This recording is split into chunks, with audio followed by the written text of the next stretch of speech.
Easter. Si Kristo'y muling nabuhay. Dito po sa ating palatuntunang #Blessings with Bishop Milo at sa ating mga kabataan. Pagnilayan natin yung ating mga Easter experiences. Meron tayong experiences of joy dahil para sa atin si Jesus ay muling nabuhay. Bishop? Oo, ang ganda, no? Kasi kanina, sharing nila yung kanilang joy pag nakakaranas sila nung liturgy, lalo na sa Easter Sunday, di ba? Yung salubong, no?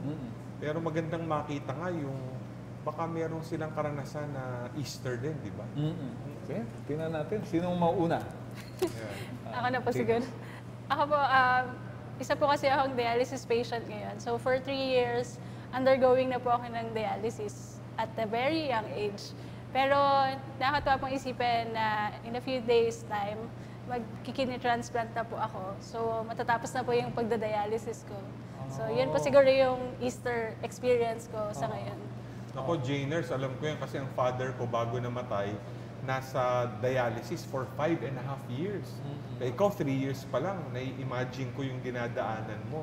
Kaya nahatid ko nga ang father ko kahit sa 3 times a week yan, no? Sa 4 hours, di ba, nagda-dialysis? Kaya alam ko yan. No? So, parang nauunawaan ko at nararamdaman ko yung joy na parang eto, magkakatransplant na ako, hindi na ako magiging dependent sa dialysis machine. Opo. Di ba, no? Ikaw naman, Kim? Ako po, sobrang saya ko po nang malaman ko po na ipepetition po ako ng nanay ko na makapunta po ako ng US. Kasi syempre po, bago pong opportunity po yon, dun po ako makakapagtapos ng pag-aaral din. Ang buong family mo ba nasa US, no? O ano? Nanay mo lang? Yung mother ko lang po yung nandun. Mother mo. Ilan kayo magkakapatid? Tatlo po, ako po yung bunso. Ikaw yung bunso. Wow. Eh, So, yung dalawa. nauna na ba sila? Wala po silang balak pumunta doon. ikaw na lang. naman po yung wow. trabaho nila. Wow, ikaw ang may balak, no? Pero naiintindihan ko yun, no? Kasi, alam mo, bago ako pumasok sa seminaryo, nag-work din ako sa US, no? Tapos, nag-apply ako sa ano. Maraming mga kababayan talaga natin ay yan ang mga pangarap, no? Lalo na yung ibang mga magulang, yung anak nila, makapunta ng Amerika. Tapos, sabi nga, magkaroon ng bagong pagtanaw sa buhay, makita yung mga bagong opportunities, no? Kaya naiintindihan ko parang Easter joy yun, no? Para kay Kim, no? Pero ang tingin ko rin, Bishop, parang meron din kayo Easter joy. Kung kailan pa kayo nagkaroon ng bagong opportunity sa US, mas doon nyo pa nakita yung vocation. Oo, kasi hindi ako matahimik eh. Hindi ako matahimik kapag hindi ko tutugunan. So, after 1 year, di ba, bumalik ako dito. The rest is history. Hindi na ako bumalik doon para magtrabaho. Pumasok na ako sa seminar, nagpare. Ito, nag-ubispo pa. Could it be yun talaga yung real experience ng Easter? Yeah, si Jesus yung nandun talaga, no? At, guiding us in our tsaka lives. panloob yun eh. Panloob yun eh. Yung panloob na kagalakan. Kasi madaling umiti, madaling magsaya, madaling gumimik, pero yung panloob, di ba? Nararamdaman mo na nandoon na natugunan ang hinahanap mo sa buhay.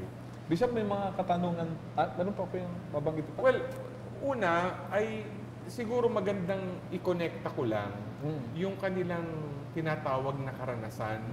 Lalo na kasi napakahalagang maunawaan natin itong panunulay from Holy Thursday going to Easter Sunday. Lalo na yung ating Paschal Triduum. Kasi magandang tignan yung kanilang karanasan.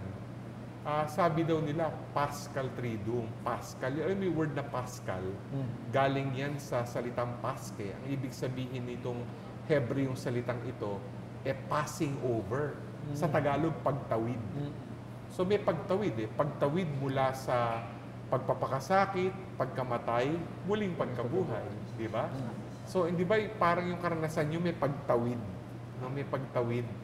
Alam mo, lalo na yung liturgy ng Easter Vigil, puro pagtawid yan. Ha? Tignan natin yung mga simbolismo para maintindihan natin. Ha? Alam mo, 4 parts ang Easter Vigil. Yung una, yung tinatawag na Service of the Light. Di ba? Yun yung karanasan na nandyan yung may malaking baga, doon ibe-bless yun, tapos sisindihan yung Paschal candle, doon manggagaling lahat ng liwanag na kukuhanan ng kandila. At ang drama nun talaga madilim lahat. Madilim talaga. Tapos isa lang yung liwanag. Kaya di ba mapapansin mo, pagtawid yun mula sa kadiliman, papunta sa liwanag. May joy. Di ba? Kasi nasa kadiliman ka, lumiwanag. No? Kaya isa lang naman na nagbibigay liwanag, si Kristo. Kaya yung Paschal candle symbolizes Christ as the light of the world. Yes. No? Di ba? Ano Tapos yung isang ilaw na yun, kumakalat. Oo, kaya nagliliwanag ngayon. No? And then, Tapos yung ikalawang parte ay yung tinatawag na liturgy of the word. No, yung 'di ba? Ito lang yung katangi-tanging pagdiriwang na ang daming pagbasa. Actually, ang prescribe yata 9 eh. Siyam na pagbasa eh. Tapos minsan yung shortened version mga 7. Pero nandiyan yung Old Testament reading papunta sa New Testament. Tapos yung gospel nga natin about the resurrection of Christ. Pero ano yung kwento nun? Yan yung sinasabing salvation history, yung kasaysayan ng ating kaligtasan. Pagtawid din yun, lalo na ang hindi tinatanggal na pagbasa sa matandang tipan, yung pagtawid ng mga Israelita mula sa pagkakakulong sa Ehipto patungo sa lupang pangako. Di ba tumawid sila sa pulang dagat, sa Red Sea? Kaya magandang makita yun eh. At yun naman karanasan, yung pagtawid na yun, kasaysayan, mula sa kasalanan, kamatayan, pagtawid patungo sa pagkabuhay, bagong buhay kay Kristo. Ang dating naman sa akin, mula Old Testament, tapos merong Gloria in the New Testament. Yan, no? Kaya nga, makikita mo yung tawid eh, no? Kaya, kwento din eh, kwento ng salita ng Diyos. Ito, ating kwento ni Janers at Kim. Sila yung mga buhay na salita ng Diyos, nakaranas ng pagtawid. And then yung third ay yung tinatawag na liturgy of baptism. Di ba? Nandun yung third part. Alam mo, dyan, may mga binibinyagan. No? Naalala ko nun eh, sinorpresa ako ng mga taga Nueva Ecija. Nabinyagan ko yata nung una kong pagiging obispo. 30 may complete pang haba ng liturya.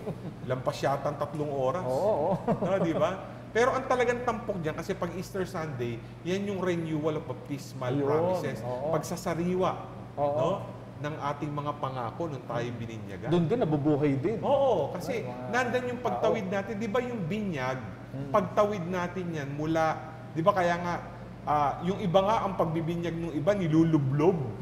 Saan? Sa tubig. Di ba? Kasi pag nilublob ka sa tubig, di ka makakahinga. Pag itinaas ka sa tubig, anong mangyari? Makakahinga ka. So, mula sa kamatayan, pagkabuhay. See, di ba? Na yun Ganda. ang ano po natin. Oo, tayo ay namatay, nabuhay na muli kay Kristo. Oo. At yung ikaapat ng parte, yung liturhiya ng Eucharistia. Alam naman natin yan, di ba? Yung tinapay at alak, nagiging katawan at dugo ng ating Panginoon. No? At alam natin, ang katawan at dugo ng Panginoon, yan yung kanyang pag-aalay ng buhay, yan ang sakripisyo ng Panginoon na nagaganap araw-araw. Kaya pagtawid din yan. Kaya makapansin natin, yung 4 na parte ng Easter Vigil, yan ay pagtawid. Talaga kaya Paschal Triduum. Napakagandang karanasan kasi salamin din to ng ating buhay. Okay. At titingnan po natin kung paano po nagmumula sa Easter Vigil ay nararanasan din natin ang ating muling pagkabuhay. Sa pagbabalik ng ating palatuntunan. Hashtag blessing.